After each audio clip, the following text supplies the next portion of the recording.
students, in third part of a circle we have to study about the touching circles, examples on touching circles, that is practice set 3.2.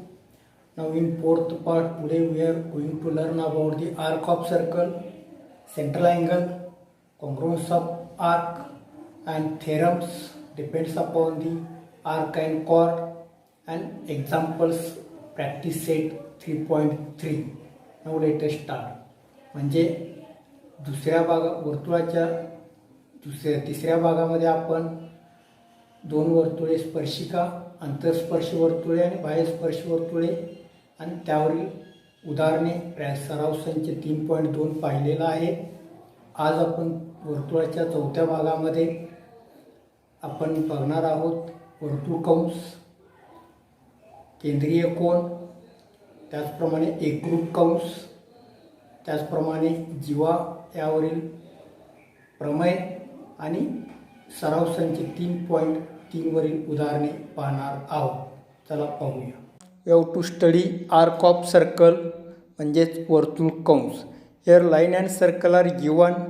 If the line intersect 2 points A and B known as a secant is divided into 2 parts of circle.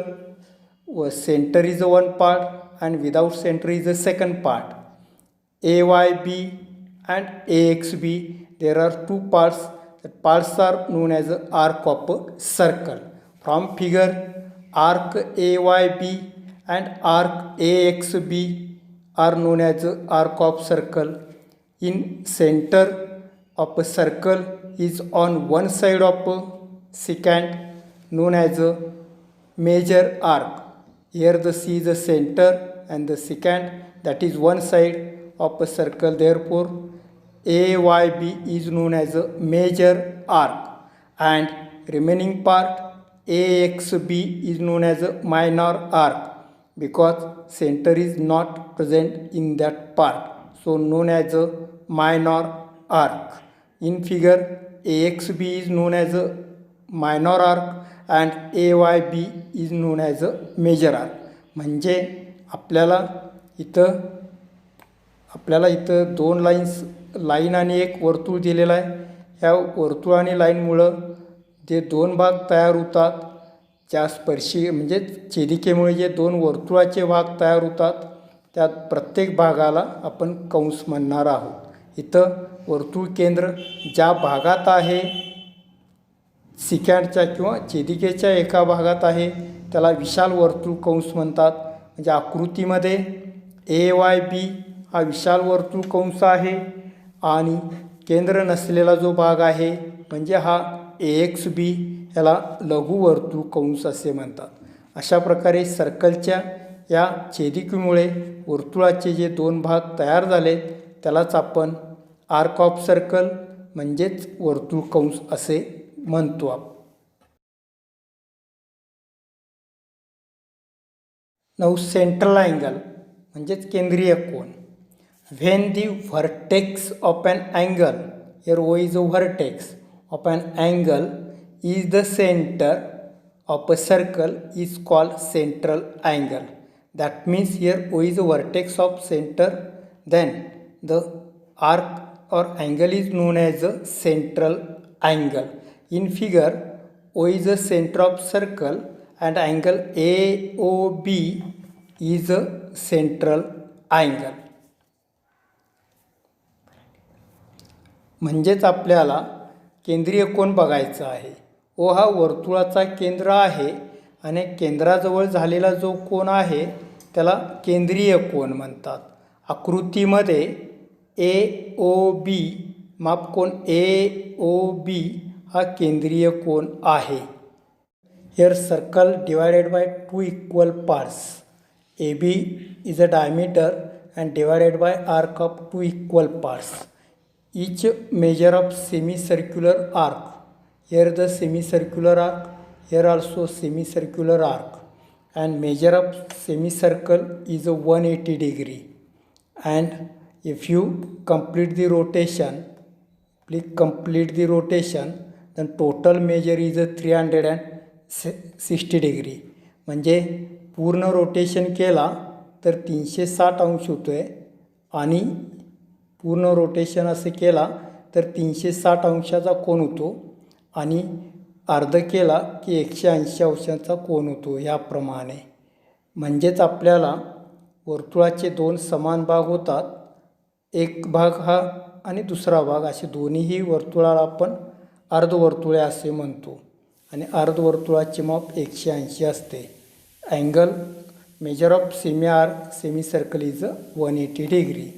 And now here if you take this part, here there are two parts, angle AOB and angle AOB is greater. So this AXB arc known as a minor arc and AYB arc known as a major arc. Here we know that major arc AXB, then how to find major arc AYB? Here measure of arc AYB is equal to total 360 minus measure of arc AXB. म्हणजेच आपल्याला ह्या वर्तुळाच्या याच्यामध्ये दोन भाग झालेले आहेत. त्यातला हा एक मायनॉर आर्क म्हणजेच लघु कंस म्हणतो आणि हा विशाल कंस आहे. मग विशाल कंसाचे माप काढण्यासाठी टोटल 360मधून हा लघुकंस वजा करायचा. म्हणजेच माप कंस AYB बरोबर 360 वजा माप कंस AXB अशाप्रमाणे आपण याचं माप काढू शकतो. आर्क म्हणजे एकरूप कंस. From the figure if the measure of central angles, these two central angles are equal and radius are equal, then the two arcs are congruent. Here from the figure arc AB and arc DE are congruent because central angle 60 degree point 2 and 60 degree point 2 they are equal angles and radius are equal. Therefore this arc and this arc are congruent. म्हणजे central angle म्हणजे हे दोन कंस समान आहेत की ह्याला केंद्रीय कोन म्हणतात. आणि जर केंद्रीय कोन समान असतील आणि वर्तुळाच्या त्रिज्या समान असतील म्हणजे एकरूप असतील तर हे दोन्ही आर्क ए म्हणजे कंस AB आणि कंस DE हे समान असतात. हे आपण अशाप्रमाणे लिहू शकतो सिम्बॉलमध्ये. म्हणजेच arc AB and arc DE equal आहेत. That is you have to write arc DE congruent to arc AB. म्हणजे आपण हे असेही सिम्बॉलमध्ये लिहू शकतो चिन्हामध्ये. कंस AB आणि कंस DE हे एकरूप आहेत. Sum of measures of arc. Here circle is given and in figure point A, B, C, D and E are concyclic. Here only one point C is a common point to ABC and EDC. Therefore measure of arc ACE is equal to measure of arc ABC plus measure of arc CDE. That means measure of arc ACE means here sum of the two arcs ABC and CDE. म्हणजे आपल्याला कंसाची बेरीज कशी करायची हे आपण ह्यामध्ये पाहणार आहोत. इथं ABCDE हे 5 बिंदू चक्रीय आहेत, एकाच वर्तुळावर आहेत. ह्यात C हा एकच मी सामायिक बिंदू घेतलेला आहे. तर आपल्याला या दोघांचाही सामायिक बिंदू आहे ABC आणि CDE. आपल्याला ह्या दोन कंसाची बेरीज करायची आहे ACEची.